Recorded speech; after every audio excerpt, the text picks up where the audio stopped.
mas como que foi esse começo, assim, essa transição para a Europa e como foi a chegada na Alemanha?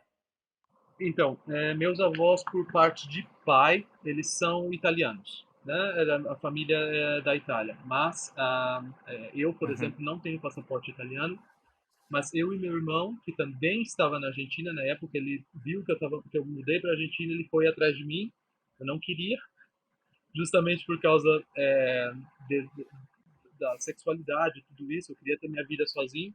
Mas ele era casado, tinha a família dele, as filhas, mas ele precisava também fazer alguma coisa por ele. Aí ele foi para a Argentina e falou: eu tô com uma ideia, tô querendo levantar os documentos da nossa família na Itália. Você quer ir comigo? Aí eu falei: vamos. Aí foi essa a ideia. E quando a gente chegou na Itália, nós dois fomos para a Itália. Quase falei espanhol com vocês. Nós dois chegamos na Itália e ele foi atrás da família e eu também, mas o problema é que a nossa família na Itália não gosta muito da nossa família na América Latina, né? Porque tem sempre aquele negócio. Latinos, italianos, a gente é um pouco melhor que vocês e tudo. Então, a gente achou que o pessoal da Itália ia chegar, ia nos abraçar, né? Ia chegar com braços abertos e ia falar: ó, vamos fazer isso, a gente vai ajudar vocês e tudo. Mas não foi isso que rolou, né? Tipo, o que rolou foi, meu irmão ficou na Itália Uhum. por mais de um ano e seguiu buscando esses documentos, mas ele tinha que se manter. Aí ele foi trabalhar de pedreiro para poder se manter, mas não foi morar com a família nem Uhum. nada, porque ninguém aceitou, ninguém ajudou nem nada. Eu fiquei 2 meses na Itália e falei, aqui eu não vou ficar. Aí eu tentei ir para a França justamente por causa do francês, que eu achei que eu estava, é, como fala em português, eu até esqueci a palavra. Eu achei que eu estava abafando Fluente. no francês. Né? Eu vou chegar lá na França e vou abafar agora. Eu vou chegar lá. Quando eu cheguei na França, na migração, para Uhum. fazer os documentos e tudo isso, aí eu expliquei que a minha família era italiana, eu expliquei que eu tinha dinheiro suficiente para ficar lá por 3 meses, 4 meses, que eu queria um visto, que eu falava francês. Não, não, não, não. A sua família é italiana, a sua família não é francesa. Aqui é a União Europeia, mas aqui é França. A gente já está cheio de imigrantes de outros países aqui. Não. Diretamente. Foi um não, não, não. Aí eu fiquei com aquele dilema, né? Uhum. Que eu faço agora? Volto para a Itália, volto para casa ou volto para a Argentina? Aí eu falei com a minha mãe falou: se você voltar para a Itália, você já sabe o que te espera. Se você voltar para o Brasil, você já sabe que todo mundo vai ver você aqui como um perdedor, porque você mora em cidade pequena, do interior. Foi morar fora, não deu certo, vai voltar aqui, você vai voltar como um azarão. Se você voltar para a Argentina, você já sabe como é que é a vida lá, você vai se dar bem. Ou você volta para a Argentina ou você fica por aí e tenta alguma outra coisa. Aí eu pensei, eu acho que eu vou tentar Uhum. mais um pouco. E, tipo, sorte, eu não sei se eu posso falar sorte, se eu posso falar o que que, o que que pode ter sido. Porque as minhas expectativas seria as minhas chances seria ou eu vou morar em Portugal porque eu falo português, ou eu vou morar na Espanha, ou aqui na França não dá para eu ficar. Aí eu estava em Paris, olhei as passagens de ônibus e vi que a passagem de ônibus mais barata que tinha, que eu podia, né, era para a Alemanha, era para Hamburgo, onde eu moro. Aí eu comprei uma passagem de ônibus e viajei de Paris até Uhum. Hamburgo de ônibus. E porque eu pensei, tipo, se não der certo, eu volto para o Brasil, mas pelo menos conheci a Alemanha. Aí eu vim, desci aqui em Hamburgo. Quando eu desci, nessa época não tinha Airbnb, só tinha tipo bed and breakfast, né? Que é tipo esses hotéis que serviam, te davam uma cama, um quarto, um café da manhã, bed and breakfast na época. E aí eu aluguei um desses bed and breakfast por 3 dias. Eu cheguei, acho que foi num domingo. Eu tinha domingo, segunda e terça. E na segunda-feira eu fui na imigração, a imigração estava fechada. Aí eu fui na terça-feira na imigração. Quando eu fui na imigração, fui sem esperança nenhuma de poder ficar nem nada.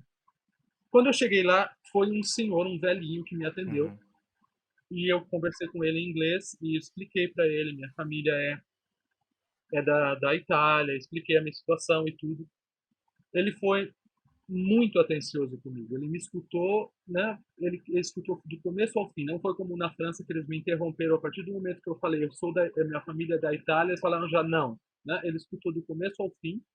Ele falou para mim, é, existe uma possibilidade de você ficar aqui na Alemanha, mas não é fácil.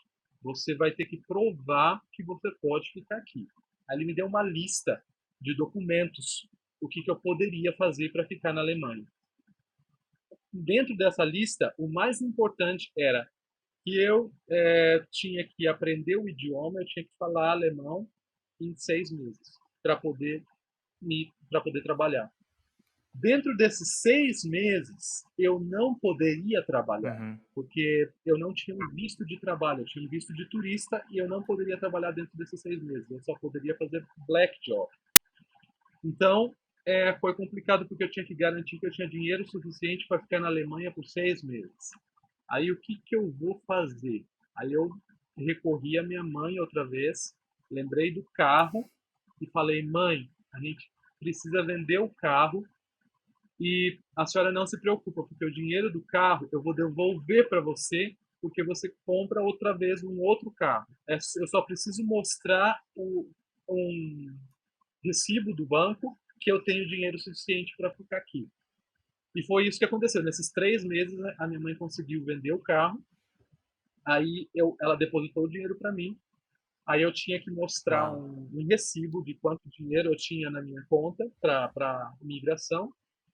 E tinha que mostrar que eu me matriculei numa escola para fazer alemão. Uhum.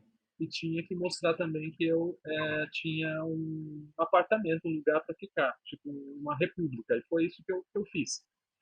Aí foi que eu fiquei aqui na Alemanha. Esses foram os primeiros 6 meses, que eles me deram 3 meses de visto e depois eles prolongaram esse visto por causa da escola, porque eu tinha que terminar a escola.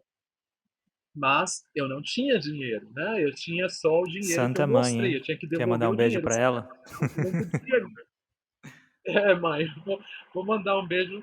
Quero mandar um beijo para dona Iná. Ela está agora lá em Eldorado, em Misiones, no norte da Argentina. Eles moram lá, meus pais. É perto do Brasil, tipo, uns 60 quilômetros do Brasil, mas é na Argentina. Quero mandar um beijo para ela. Que sem ela eu não estaria aqui, mas, tipo, o maior problema de todos foi esse, porque eu tinha que mostrar o dinheiro, mas eu não tinha dinheiro dos 6 meses. E daqui a pouco, se eu quiser, eu conto em detalhes como é que eu me mantive nesse tempo aqui na Alemanha. Claro, vambora. Vambora, pode falar, vamos pra lá. Segue? Ok. Então, foi muito complicado, porque, tipo assim, eu tinha que ver o que eu comia, eu tinha que ir no mercado, olhar o que era o mais barato e, tipo, tipo, comer no almoço, ou eu como no almoço ou eu como na janta, tipo, né? E foi isso. E o meu primeiro emprego aqui na Alemanha, que eu não podia trabalhar, tipo black job, foi um emprego num restaurante italiano. Porque eu conhecia, tipo, tem uma comunidade portuguesa aqui em Hamburgo, e todos falam português. Aí eu fui perguntando de restaurante em restaurante, onde é que eu podia trabalhar. Uhum. Aí um português falou para mim, aqui no nosso restaurante você não pode, porque sempre tem fiscalização. Mas você pode ver no restaurante, os restaurantes que tem nessa rua aqui, tem uns italianos ali que são bastante simpáticos. Eu sei que eles fazem black job porque tem uns africanos que trabalham lá. Aí eu falei, eu vou tentar, né? Fui e fui de restaurante em restaurante. Aí tinha um restaurante que era de uma mulher, era um restaurante italiano, mas a mulher era uruguaia. Aí eu falei para ela, eu sou argentina, eu sou da Argentina. Minha mãe é da Argentina. Aí a gente começou a falar em espanhol. Ela falou para mim, e você tem visto? Eu falei, não. Aí eu falei para ela, ela falou, mas você pode me trazer problemas se você Hum. trabalhar aqui. Eu falei para ela, mas eu preciso, por favor. Ela falou, olha, eu vou te dar um trabalho, mas você tem que vir para cá para limpar esse restaurante antes da gente abrir pro público. Eu acho que o restaurante abria às 9 da manhã, uma coisa assim, e eu tinha que estar lá às 6 horas da manhã. Eu tinha que estar às 6 horas da manhã e limpar todo o chão da cozinha e limpar todo o banheiro. Eu fazia isso 3 vezes por semana. Eu acho que ela me pagava 10 ou 12 euros por hora. E para mim Uau. era, eu estava ganhando na loteria, né? Porque eu tinha 30 euros por dia e era muito complicado. E foi isso que eu fiz por quase 3, 4 meses ou até mais. E depois desse restaurante, eu fui indicado para um outro restaurante, onde eu fazia black job também. Aí eu já estava todo feliz, porque eu já estava, né, cheio, limpando o restaurante. Eu ficava pensando, não foi aqui não era isso que eu queria para minha vida, mas eu estava feliz com o meu visto e estava feliz que cada dia eu estava aprendendo mais alemão, porque eu não sabia alemão, né? Eu estava na escola aprendendo alemão, mas eu escutava as pessoas falando. E, por sorte, é, uma vez eu estava nesse restaurante limpando lá e veio um cliente mais cedo. O restaurante não estava aberto, ele pediu para ir ao banheiro e eu estava limpando. E eu escutei ele Uhum. falando no telefone em português. Aí eu falei com ele, eu falei, você é brasileiro? Ele, não, eu sou alemão. Eu falei, mas se você fala tão bem português, como é que você fala português? Ele falou, eu sou casado com uma brasileira faz quase 30 anos. Aí eu falei, nossa, era um senhor já. Aí ele falou que ele era médico e ele tinha uma clínica para imigrantes. E nessa clínica ele atendia pacientes privado e tinha muitos pacientes que era da América Latina. Aí eu falei para ele, eu sou da Argentina, do Brasil, eu falo espanhol, falo português e tal e tal e tal. Aí ele falou para mim, você não quer dar uma passada lá na minha clínica? Porque talvez você pode trabalhar para a gente, porque sempre a gente precisa de tradutor, de pessoas para você traduzir os sintomas, alguma coisa para as pessoas que não falam alemão. Aí eu falei, quero, né? Eu já dei a resposta, quero. E depois, acho que uns 2 ou 3 dias depois, eu fui para visitar a clínica e aí eu comecei a trabalhar nessa clínica com papéis. Ele fez os papéis para mim, para eu poder trabalhar aqui, né, os papéis legais. Eu não ia ganhar muito dinheiro, tipo, era um mini job, eu ia receber 400 euros, 500 euros. Mas para quem estava limpando o restaurante por 30 euros por dia, por 3 vezes na semana, era muito, sabe? Era tipo, e eu sou muito grato a esse médico. Eu não tenho mais contato com ele, a gente perdeu o contato, porque isso faz quase 10 anos, mas eu trabalhei na clínica dele 1 ano e meio. E depois a clínica fechou, não existe mais essa clínica, mas eu sou muito, muito grato a esse médico, Dr. Wilfried Schultz, se chama, porque ele me ajudou muito. Ele me ajudou muito, muito, muito. Foi ele que conseguiu os primeiros papéis para mim aqui na Alemanha. E depois eu tinha que garantir que para ficar aqui na Alemanha eu tinha que garantir outras coisas. Aí eu já estava mais, como posso falar, familiarizado com a minha sexualidade. Eu já estava me aceitando.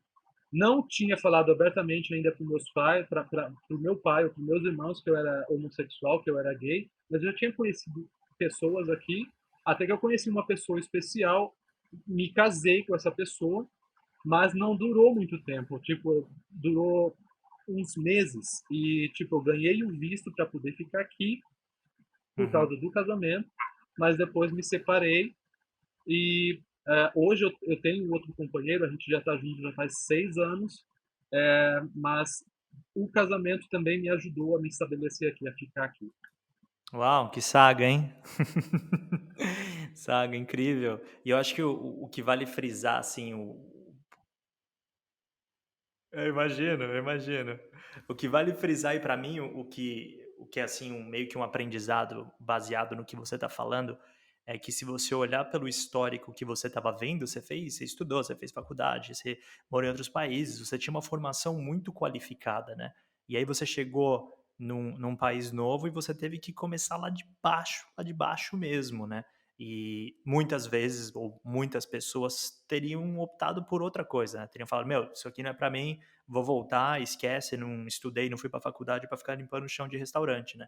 Você não, você teve essa mentalidade de falar: "É passageiro, é momentâneo", e foi atrás e abriu porta, e hoje você está há 15 anos aí, né. Isso eu acho que é muito interessante e é onde tem bastante aprendizado para as pessoas que às vezes o presente pode ser muito difícil, né, mas se você continuar trabalhando ali, continuar com força, continuar abrindo porta, continuar fazendo, o que você de fato quer, uma hora chega, né.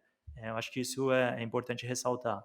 Sim, é um aprendizado e não pode desistir, né? Às vezes as pessoas falam, eu tenho faculdade, eu tenho master e tenho uma vida cômoda, sabe? Você sair da sua zona de conforto é muito complicado. Se você está acostumado com a sua zona de conforto, então você tem problema agora com o corona, né? Com a pandemia.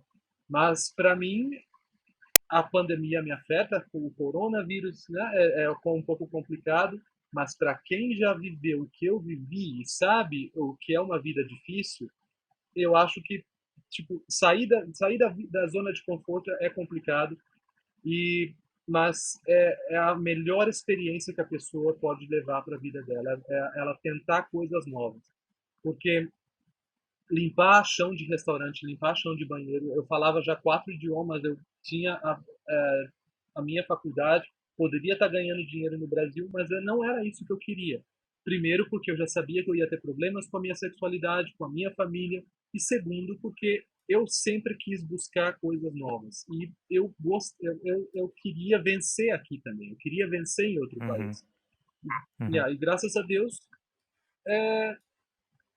deu tudo certo. Deu tudo certo. Um pouco de sorte, um pouco. Eu acho que as coisas sempre acontecem, sabe? Não tem como dar tudo errado. Quando tá dando tudo errado, as coisas mudam e dá alguma coisa certa. Porque não era para eu ter ficado na Itália, não era para eu ter ficado na França, era realmente para eu ter vindo para a Alemanha, para eu ter conversado com esse senhor da migração, para eu ter limpado o chão de restaurante, para eu poder conhecer esse médico. E assim eu acho que as coisas, eu acredito mais ou menos assim, que as coisas quando está dando tudo errado, uma hora vai dar certo, quando está dando tudo certo, também vai dar errado. Então a gente tem que se preparar para essas situações.